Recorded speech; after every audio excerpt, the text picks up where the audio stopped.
Hi, this is Damon Pistolka, host of the Faces of Business podcast, where we talk to interesting people about life and business. We cover their backgrounds, obstacles they've encountered, and find out what drives them. Along the way, our guests share nuggets you can use to drive your success. Reach me directly, DAMON at exityourway.us, or check out our website, exityourway.us, for more information. I hope you enjoy our show.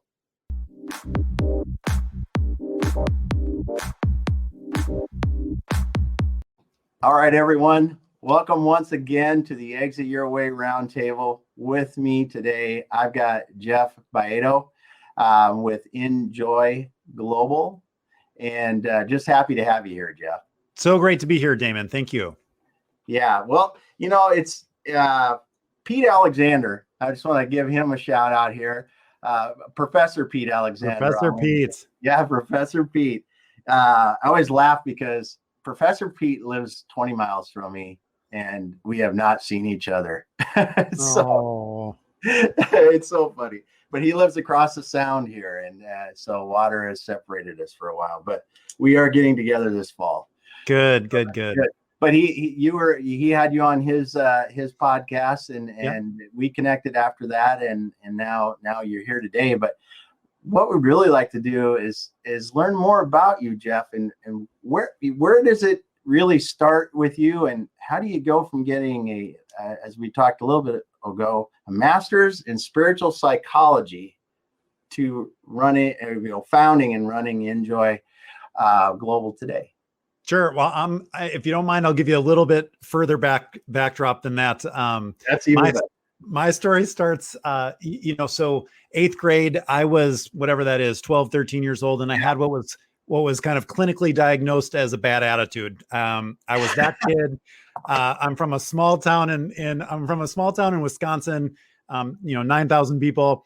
And my dad, to his credit, instead of writing it off to those terrible kind of teen years, he gave me a cassette tape back then, Earl Nightingale's The Strangest Secret in the World. I reluctantly listened to it, and then I listened to it again and again and again. It was the first time that I had ever heard anyone speak about goals, mindset, the power of our mind, the power of what we put in it.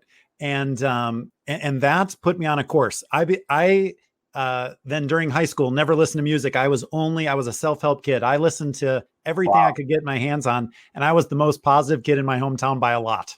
There weren't very many kids, but in terms of that, I was very steeped in that. And that really formed kind of a foundation for me. And ultimately that'll play a role in how we got to Injoy here.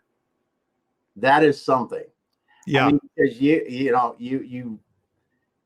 you don't hear about someone's story like that often, that they were impacted by a speaker like that at an early age, and then it affected you that much throughout high school.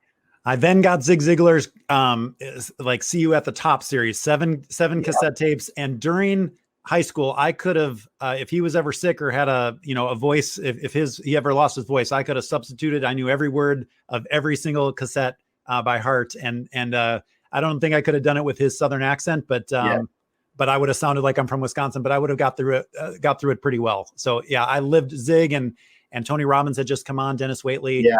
All those guys became, serious mentors for me at that age. Yeah. Yeah. Well, that's something. I when you talk about Zig Ziglar, my grandfather used to listen to Zig Ziglar in a car, and I would, the tape, like you said, the tape in the car. And I still remember that. And really the accent was always the thing that was the true, really telltale. So you did that in high school, and what brought you then to California? Well, when you grow up in Wisconsin, I won't say it's for everybody, but for me, Southern California was like heaven. I mean, it was a dreamland. I remember, it wasn't California, but it was a warm. My grandparents had moved to Florida when I was in, 4th grade, and it was the first time we went to visit them for Easter break, and it was the first time I was ever on a plane. And it was March, and it was 3 feet of snow and 20 below, and we got up in the middle of the night, and it was awful. And we get on a plane, and 3 hours later, we land in Fort Myers, get off the plane, and it's sunny and 70. And it was like a John Woo movie, like doves flying out of the, it was just beautiful. And I was like, oh my goodness, this is amazing. And then it hit me. My parents knew about this place. Like they knew about places, and they chose to live in Wisconsin. So I love them. But from that moment on, I never trusted them with any major decisions in my life. That was, but I tell you, I say that because in my mind, I always had, and whether it was from a movie or something, but Southern California was always this just idyllic, location in the world. And it kind of is. But so it wasn't until much later that I got a chance to be out here, but it was always a dream. That is funny you say that, because a fellow Midwesterner growing up, my parents are still there as well.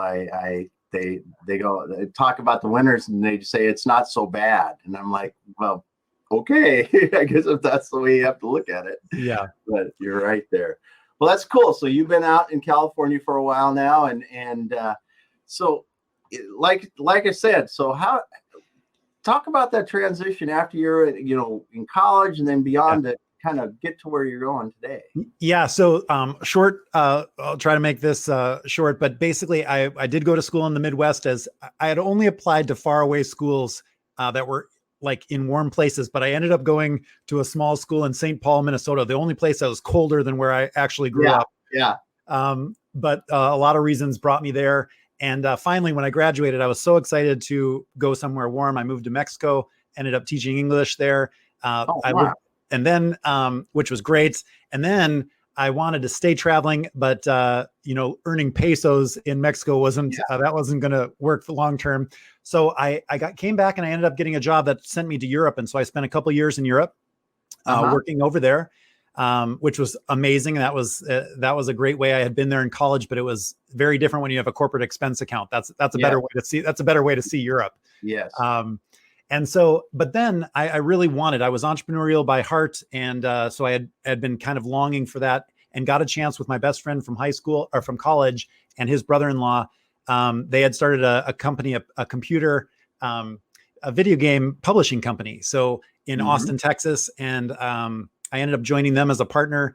And so I was in the video game industry for about 5 years in my 20s. And it was one of those fun stories. Like we started in an attic, and then we got a little bit bigger office, and then we got a bigger office. And so that was my first foray into technology, and it was just a great world. But at the end of that, it's, I love video games for a lot of reasons, but it wasn't what I was put here for. And I would wake up every 6 months and be like, this isn't the thing. Like, and then I met, fortuitously, a young woman who had just graduated from and got her master's in spiritual psychology from this program in Santa Monica, California. And I couldn't believe that was a real program. She had read every book I had ever read. She was like just amazing to be in her presence. And whatever that was, I just wanted more of that. And so she introduced me to the program. I applied, and it was, and then I enrolled for the next year. And that brought me to California.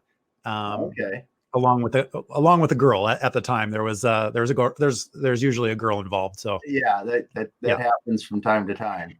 Yeah. And so when I got out here, I did actually I have two younger brothers. They had beat me out here. They were both out here in different capacities, but I went through an amazing program, master's in spiritual psychology. That's a very California degree. My parents still have no idea what that is. Yeah.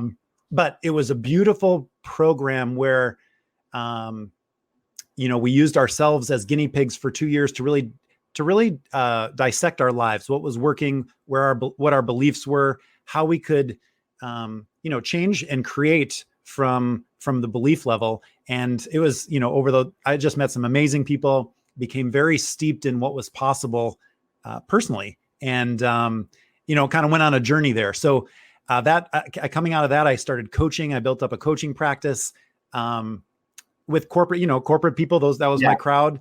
Who wanted more balance in their life. Like they were successful, had money, but they wanted to get in better shape or better relationships.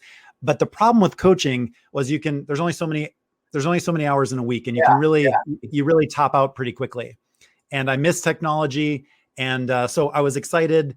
At the time, my brother and I tried doing something together with our first version of a platform that would help people create healthy habits.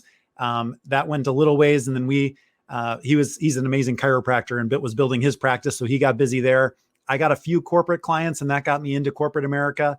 And then I met my business partner, and Linda Lore. She's has had an amazing business career, and we hit it off. She had just left being the CEO of Fredericks of Hollywood. I don't know if you know that company, but so she had a storied, kind of corporate career, had run lots of large organizations in her tenure, but had left Fredericks and was looking for her next thing. She was consulting, but kind of wanted to make a bigger impact than just working with a few people in the C-suite. Well, it took us about a year to kind of figure out how we wanted to work together, but we netted out realizing that we could use the same technology platform that we were using to help people form physical well-being habits in terms of leadership and essential soft skills and all those things. And we started putting that together. We had a great team of developers that helped us, and then we got going there. So that was the beginnings. Those were the beginnings of Injoy Global. And that was eight years ago. Yeah. That was 8 years ago. Yeah. So if 8 years down the road, if you could go back and tell your 2013 you or 2012 you, whenever that started, what would you tell Jeff?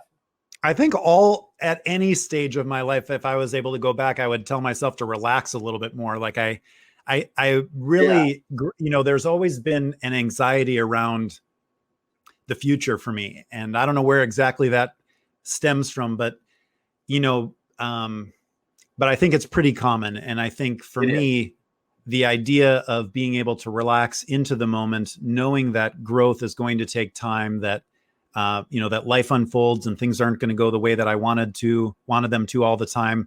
And it's okay. And just to relax into the present moment, I think from where I am now, that would have been great advice at any age in the past for me. Yeah, I think you're right. And I suffered from that a lot in my younger years, for sure. And as I've gotten better in my mind at it, I've really adopted the mindset of, if I'm not going to think about this a year from now, I'm not going to really think about it too much today. And if I'm not going to think about it, if I am, then I'm going to pay attention to it and really. Yeah.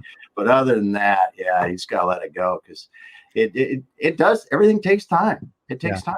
It just does. And that being present, that's an important muscle to develop, and not an easy one. I think a lot of us, especially in the West, where we're goal driven, it's all about, creating and building things. It's hard to stay present for a lot of us. And so for me, that's still a daily practice and a daily focus. Yeah. That's for sure. Yeah. That's for sure.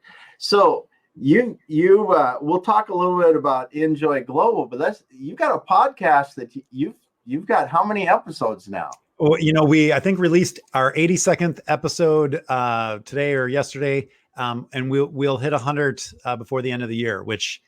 And then we just started this year, so we're gonna have done 100 episodes this year, which was a monumental ask at the beginning of the year. We were hoping to maybe do one a week, and we really love it. It's a dream come true. I mean, obviously, the chance of having conversations with people I would easily pay to be in their presence that's a huge gift. And we've got a really wonderful audience that's continuing to grow, and I'm really grateful for that. That's cool. I mean, I've seen some of the people we were talking about Con Apostolopoulos and Dr. Elia, and Thane Isaacs and April Sprintz, Randy McNeely. I have a lot of people that I know that you've had on, and good quality people. And it is fun. It's fun just having the conversations, Yeah, it's one of the things when COVID hit, we went from 1 a week to 3 a week. And interestingly, like my personal experience of life, catapulted. So even while the rest of the world was, kind of going through the challenges that for me, I was 3 hours a week and sometimes, and often more, because I'd get their books and I'd read, and I was just steeped in these amazing people's worlds. I found myself happier, more grounded, more focused, more inspired than I possibly have ever been. Yeah. I very similar situation. If someone would have told me a year ago that I was going to be doing, well, you say 3-4 hours worth of video like this a week now, I would have said, you're freaking crazy, man. Look at me. I'm an old business dude. I don't do this kind of stuff. But as you say, when you get to meet these interesting people and be a part of their world and just understand and learn, and so many incredible people just to talk to and get to hear their story, it's amazing. And I'm so grateful for podcasts, both having one, but also listening. I mean, there's so much content, and I love the long form, being able to have a conversation where a lot of our world has shifted to the shortest bite-sized bits that competes for our attention. Podcasting is one of the few places where we kind of want, Joe Rogan talks to his guests for like 6 hours or, 3 hours, 2 hours. And somehow that works. And I think, for me as well, it's been really nice, whether it's before bed or, before when we were driving more, but it's really nice to get into a conversation where you could feel like you're sitting on the sidelines as two people are talking about things. And now I always say, like, we live in such a beautiful time in that we have unheard of access to the most inspiring, the most intelligent, the most loving, the most influential people on the planet all the time. We all have access to them and can hear what they think because they're being interviewed, and there's so much content out there.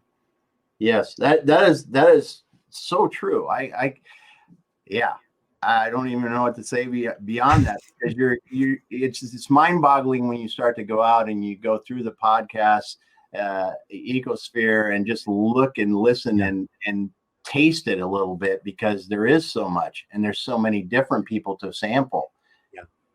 Yeah. So speaking of podcasts, what are some of the podcasts that you like to listen to? Well, I have gotten a little bit more into Joe Rogan.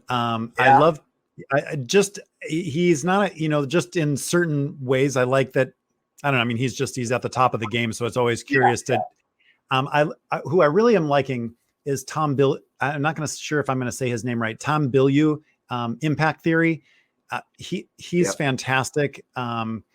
I like Lewis Howes, I think, is also, and there's a group of them, Ed Milet. There's a group of them. They tend to interview almost the exact same people. Jay Shetty, these guys, and they're all fantastic. They're also great interviewees.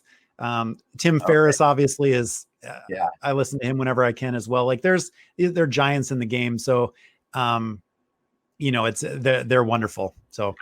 Yeah, there's some good names there, that's for sure. And it is interesting too, because you can listen to one person that's interviewed with different people, and it's a completely different conversation. Yeah. And that's it. So in where you live there, what are some of the things that you like to do outside of working? I mean, hobbies. I have a 5-year-old. And that's my very favorite and biggest hobby that I have. I love being a dad. It's just, I think all parents in one way or another say it's the hardest, most rewarding thing that we've ever done. But for me, it has opened my heart in a way that I didn't have any reference point for before. And so a lot of it is centered around him. And that's just, it's pure joy. Like, since COVID, again, we've been inside. We're sheltering in place with my in-laws, who've been amazing, and they're home in Southern California here where we're at. Like, there's a lot to do. They're, as a family, my wife's an amazing singer. They're amazing singers. So they have a karaoke machine in the house. So we've got my father-in-law is a great ping pong player. We've got ping pong in the garage, which is awesome. My mother-in-law, they're Chinese American, and Mahjong's a big thing for her. So we play Mahjong. Almost every evening for a little bit. And that's cool. So, and they've got a backyard for gardening, and a park just down the street that, again, before it was, we go sometimes early in the morning but there's a lot to do here, and it's all family centered. So that is my joy. I'll tell you one funny story, because Bodie, I would wake up, I have him in the morning. When COVID hit, I kind of adjusted my schedule so I didn't start usually before 9 or 8:30, so I could have an hour and a half with him. And we got into crafts. Now I am not a crafty person. Like that's not a thing I did or knew, but YouTube, thanks to YouTube and 5-minute crafts for kids. Now 5 minutes probably for most people, but for me, that's a good hour activity, trying to figure it out. But we made everything, like we would do that. And the whole house is filled with stuff that he and I made. And it got to the point where I was so excited about the mornings. Again, I'm doing things that are designed for a 5-year-old, but I felt fantastic. Not only that he and I were doing something together, but what we were making, this actually looks like a fish. This actually looks like something. So we've had, and it does revolve around him a lot, but it's fun stuff, whether we play ping pong or go outside. He's got a little bike and I have a little scooter. I chase him around. So it's a lot that my outside of work is family. That's by and large my giant priority. Yeah. Well, it's funny that you say that about being with your son during COVID, and our kids are 21 and 25, and they were both with us at the beginning. Our daughter has since moved back to her apartment, but it was family time. And that's one of the things that I really think that COVID did for me personally is, they were 21, 25. You just don't spend time with your kids that age ever. Yeah. We have good relationships with our kids, but again, it's game night. It's watching the movie that everybody wants to watching that old movie that we watched when they were 7, I think that's been the biggest silver lining for me personally. And to hear that in other families, just the amount of family time that's creative and conversational, whether it's game night or it doesn't matter, but that together time. We're with my in-laws, and again, they've been extraordinarily helpful, but we didn't spend time with them. They would babysit or they would come and and now we're here probably a little bit. They're probably excited for this to get over at some point, as well. Yeah. So my son now speaks Mandarin with them. I'm the dumbest person in our house by a lot. So everyone's speaking. I have no idea what anyone's saying. So I just, if they want me, they know to speak and, to say my name. But otherwise I'm, and it's beautiful because one gift that I would really love for my son is to have the language of, my wife's family. So what a gift. And we just never would have had this kind of time, or for him to have the kind of memories that he's making with them, them. So it's awesome. Yeah, spending that quality time with it's incredible. That's cool, because I think that we can all focus on the cruddy part of COVID, right? And there's plenty of that. That's fair. Yeah. But this part of it is truly special, and I just feel good to hear that you've had that experience as well. Yeah, I feel very grateful. Oh, that's so cool. That's so cool. Well, let's talk a little bit about Injoy Global. You guys are doing some interesting things there. It's one of my favorite topics. I just love talking about it. It's as a company, it's a dream come true. Being able to co-found it with Linda and the team that we have together they're amazing. We're a small but powerful team. We have a group of developers and then a group of kind of front of the house people.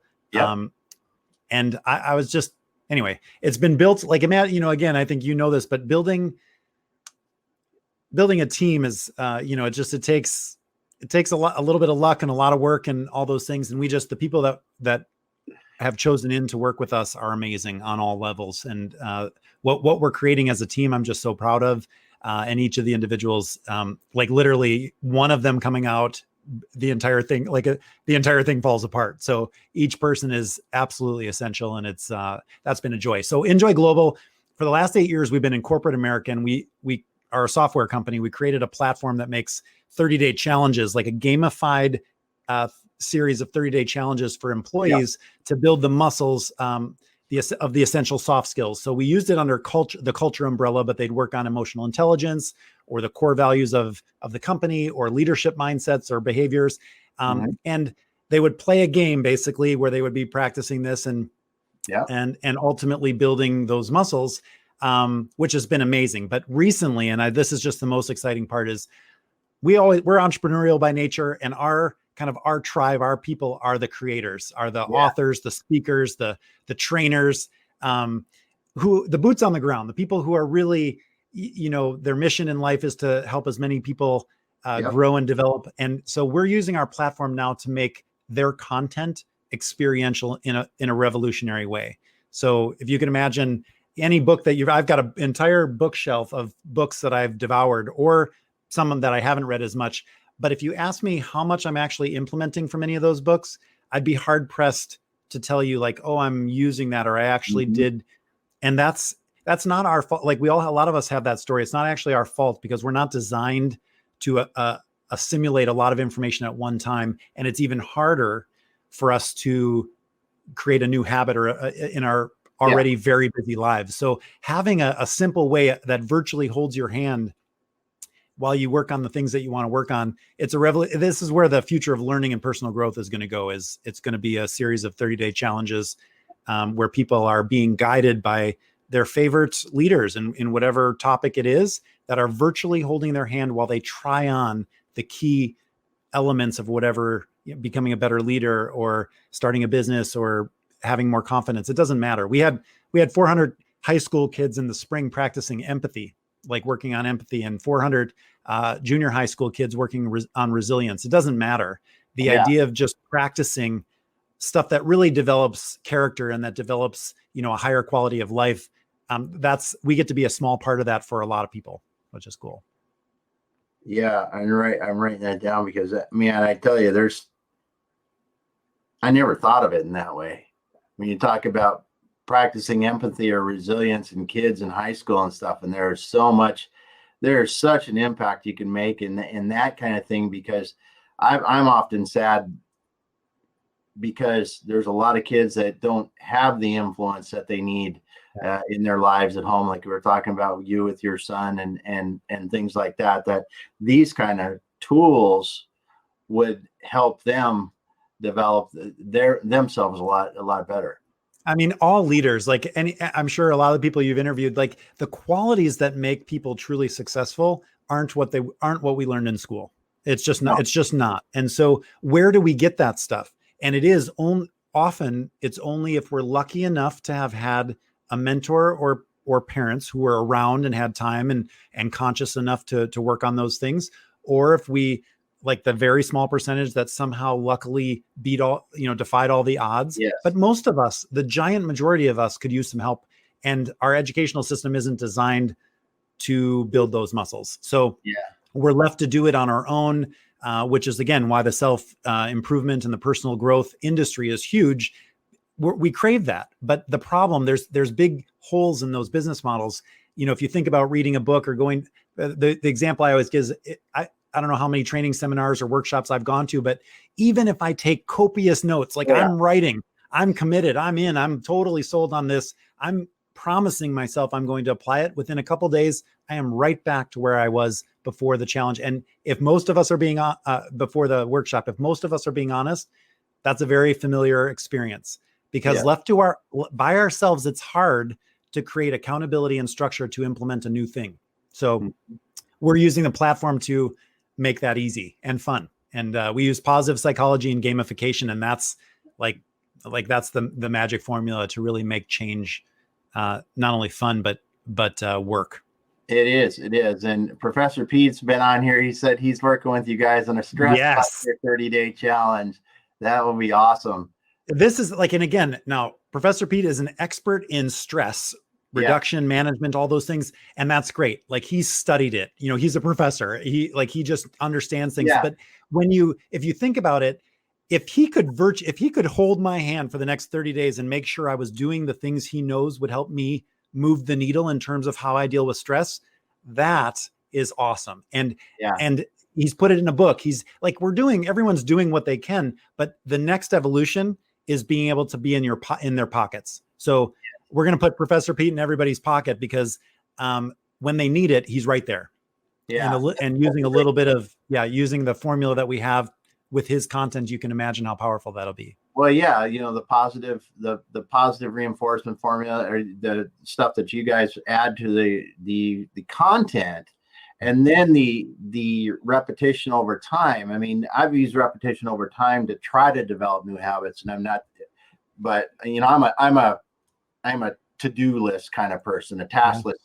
So I have on my list every day, the first thing I do, I'm going to read for 30 minutes. I read for 30 minutes now. I don't need it on there anymore, but it's there. And I read for 30 minutes. I write for 30 minutes every day.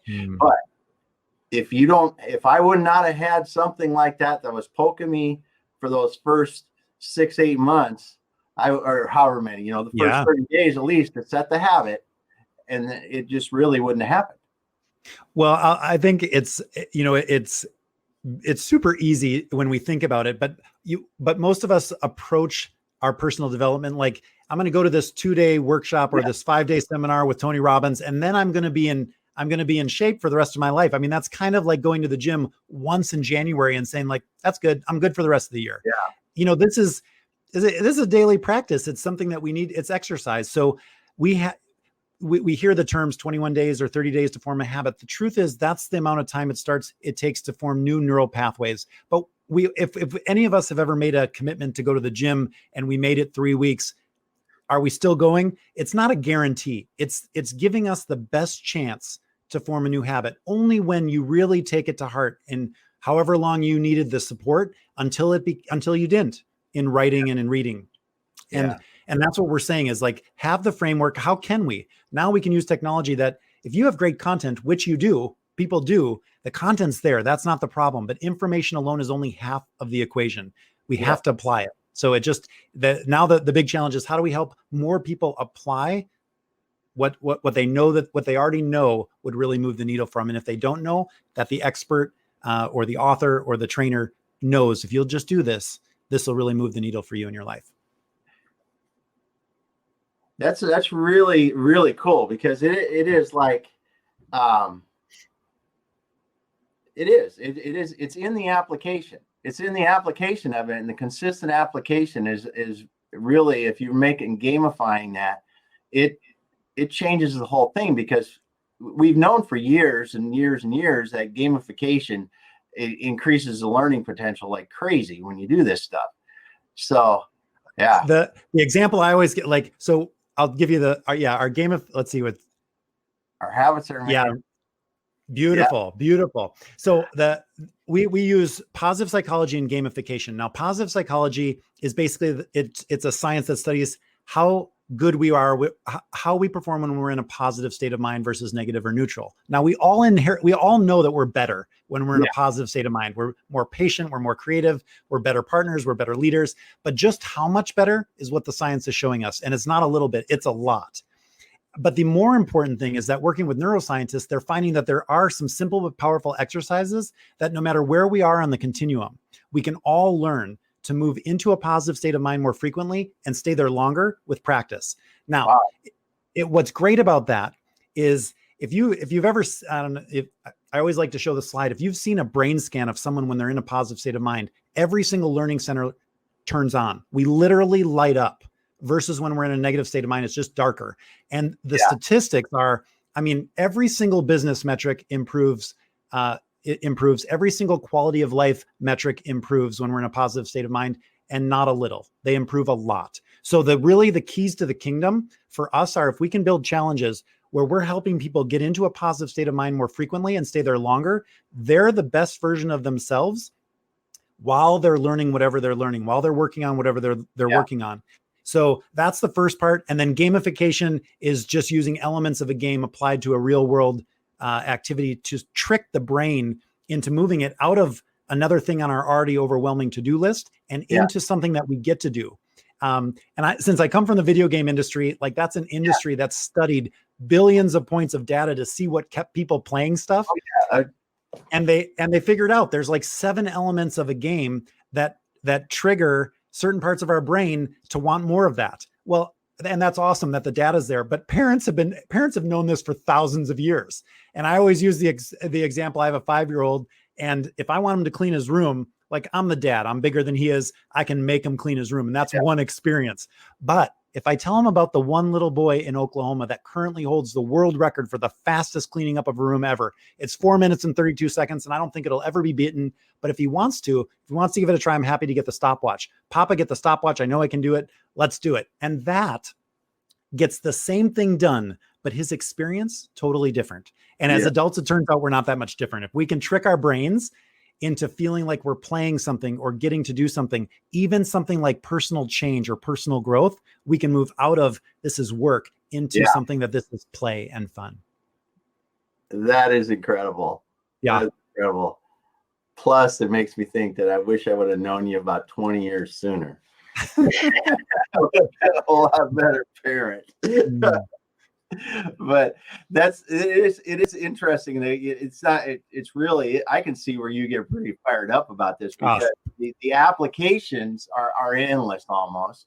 And then being able to connect with some of these great leaders that are out there teaching people some really incredible things, Professor Pete being one of them, but it just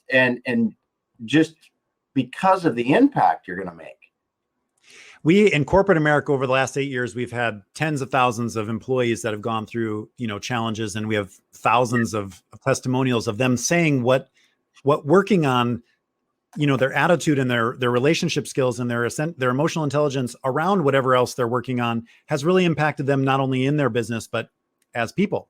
Yeah. But now that it's going direct, now that creators are going direct to their tribes, and we work with a lot of influencers on LinkedIn who already have a really big reach. But if you can imagine, again, it's going to just only get bigger. Like, people's reach is going to get bigger. The world's going to get smaller, and technology is how we're going to stay connected. And so now all of our creators, again, as another way, they may have a book, they may have a coaching program, they may have workshops and seminars, but now also we want them to have an experiential way for people to step into the work and do it and try it on and see what the impact actually is in real time, and have all of those creators watch and see. I was just on with Khan, I was telling you, and he said, we do all this work, and at some points we're like, I hope it's making the difference that I hope that I feel like it is. And this is proof. You can go on at any time and read all of the wins that people are having and all the things they're sharing. You're like, yep, that was the hope, like making an impact in people's lives on a daily basis. And that's important. That's an important part of the feedback loop, that all the creators really get a chance to see the impact they're having, because they are. I mean, it is obviously powerful, but that should be something that we're celebrating. Yeah. I never thought about it, because as a creator, then you're going to be able to see the progress of the people that are using it to help them.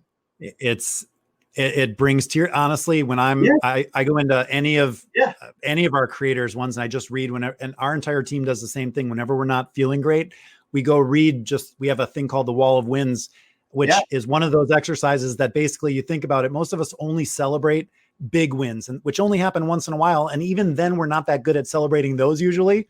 Yeah. And one of those exercises from positive psychology is just focusing on smaller daily wins. And these are things that we tend to take for granted, tend to skip over as not big enough to really celebrate. But the thing is, the brain doesn't really distinguish that much from a big win and a small win. We get almost the same benefit from celebrating the small stuff. And and so that's what people are listing as in like a positive news feed. It's just this, everyone playing is sharing a win that they had each day, or a couple wins. And all of a sudden it's the most positive place on the internet. You just start seeing person after person. And some of it does a couple things. First of all, you're able to high five and comment, and it's a nice way to connect. But it also starts, for me, and we hear this a lot, is it's like, oh, like I had that experience, but I didn't even consider that a win. Or I didn't consider that a step in the direction of my goals. And now, just by watching other people and what they're sharing, you immediately start to acknowledge, like, wow, I have actually been doing more than I've been giving myself credit for, which reinforces, again, the good feelings and the dopamine. And all of a sudden you want to take another risk and take another step in the direction. It's a positive snowball effect. So we call that kind of positive habit stacking. And if you stack a few of these habits on top of each other, even though they're small and only take a minute or two, minute here and a minute there, the effect is really compounded pretty strongly. Yeah, that's cool. I was writing that down, because the positive habit stacking, that is. And it is so true what you said about, your brain doesn't know the difference, because I don't know how long ago it was when I started. Honestly, I've had some challenges with myself as far as, keeping myself in the right mental attitude. Right. And I heard from somebody, it had to be almost a couple of years ago now. They said, celebrate the fact that your eyes opened up and you woke up this morning. When you get up, celebrate that. Yeah. And I did. And it's like, when it starts with that, just that little teeny thing in the morning, it's like, man, I'm up today. This is gonna be good. That's all I say to myself. That's all I say. It's amazing. We're big believers that one positive thought in the morning can really set the tone for the experience for the whole day. Our platform sends a little text or notification at 8 a.m. in the morning. It just says, hey, Damon, happy Tuesday. Click here for your morning dose of inspiration. You go there and there's a little inspirational thought or quote on your dashboard. And it just takes 10 seconds, but you can imagine it does a couple things. First of all, it is inspiring. Second of all, we know from neuroscience that the brain can't read something positive and be in a negative state of mind at exactly the same time. And third, by sending it out every morning at the same time, the brain starts to look forward to it. It wakes up and says, I'm going to be inspired now. And so that's different from how most of us wake up in the morning with going right to email or the news, and it's just a different experience versus I'm up, I'm excited about today, or, and so people, thanks to you, thankfully you're able to do that on your own. But a lot of us find it's helpful if we get a little support in that way. Yeah, no doubt. Yeah. It's just, this is really, really something what you've developed here. And I could only imagine I would be bawling like a baby reading the thing. It's because it's, just seeing the impact. It's gotta be it's gotta be hit you hard. I mean, we had one story, a woman in corporate America, and she wrote us a note. She said, and it started out, I have to tell you the way I wanted to write and tell you how much I hated your app. And she said, and let me tell you why and what happened is, I was going through this challenge and it was working on being grateful and other things. And I was, and then my father, had something happen. He ended up in the hospital, and it took a turn for the worse. And then every morning I was being asked to come up with a couple of things I was grateful for. And I was angry that you were even asking. And, I'm going through this terrible thing with my father. And then I realized I was with him sitting there. And then I started to move to like how grateful I was for him and the time that I've had with him and all the amazing memories. And it was because it was on my mind. And she said, then each day I visited him in the hospital, that was the energy I brought in, was how grateful I was for him. And so she said at the end, this has been a brutal month. It's been brutal on one side and beautiful on the other. And so she combined those words. And again, she actually spoke much more eloquently than I did justice to it, but it was so like, that was it. Like the fact that in one of the hardest things she's going through, she could feel just a little bit of support. And that was an extreme example, but it's that always gets me, that one. It's amazing. That is absolutely amazing. And here's something we've got. Michael, excuse me, is here saying hello. But then Professor Pete, he told me this a while ago, and he always helps me with this when I remind him of this, because I have to tell everyone this about the thing about waking up, because it's been such a powerful thing for me personally. And people ask me, they go, how the hell are you like this all the time? Mm-hmm. I don't know. I wasn't 10 years ago. I was I was just not that guy. But when you do it's amazing. One of the greatest gifts we have as humans is our capacity to choose the experience we want, independent of what's going on in our external world. That ability is one of the greatest gifts we all have as humans. But so few of us have built that muscle that most of us get swayed very easily by what's going on in the external world. And so, again, that's a lifelong pursuit. The number of people that have mastered it are very tiny on the entire planet, but to be in pursuit of that and to be exercising and recognizing a difference in yourself, that you're a better version of yourself today than you were a couple of years ago, like that's the game. I mean, how wonderful to realize that it's possible to choose that. And now you're that person and people see that and now they're inspired. in one way or another. They may say, oh, well, just, you can do that, but you can even tell them, I wasn't always like this. And now, and then that gives them permission to try it on. So I think like that's the beautiful kind of circle of sharing this, is that we have this muscle that when we develop it, being human becomes pretty amazing. It's so cool, Jeff. Well, Jeff, it's been awesome to have you here. And I mean, you get me inspired and fired up, and just make me just so I just feel so blessed to get to know you better and listen to your story. And what you guys are doing is truly amazing. Thanks so much for stopping by today. If someone wants to get a hold of you, what's the best way to find out more, follow you? Where should they be looking for you? Yeah. So first of all, Damon, thank you so much. Like, this is just pure joy. I so appreciate the opportunity to be here and love this conversation. So thank you. In terms of connecting, so on LinkedIn individually, Jeff Baietto, that's easy. Our company, enjoyglobal.com. That's for any of the corporate side of things. And then what I'll just share is we have an app. It's called Enjoy Daily, where you can go to the App Store, Google Play, and just get it. It's free. There is a way to unlock some more features, but it has daily inspirations and a way to practice some intention, and you'll just get a sense of it. And that's a great way to join the tribe. Like, there's a global community that are just doing that. So any of those places are great to get a little bit more enjoy. Yeah. Awesome. So the Enjoy Daily app, people get it downloaded, man. If it's half as positive as you, awesome. It's downloading it on your phone, man. Yeah, I get it. Yeah. It's not, it's just the group. It's, you imagine you put a bunch of people who are all sharing positive stuff, like it just becomes pretty powerful. Yeah. Yeah, no doubt. Well, thanks a lot for stopping by today, Jeff. It was awesome talking to you, and we will watch you and just be following you. Good luck in the rest of the year, and have a wonderful season coming up. Thanks so much, Damon. I really appreciate it. You bet.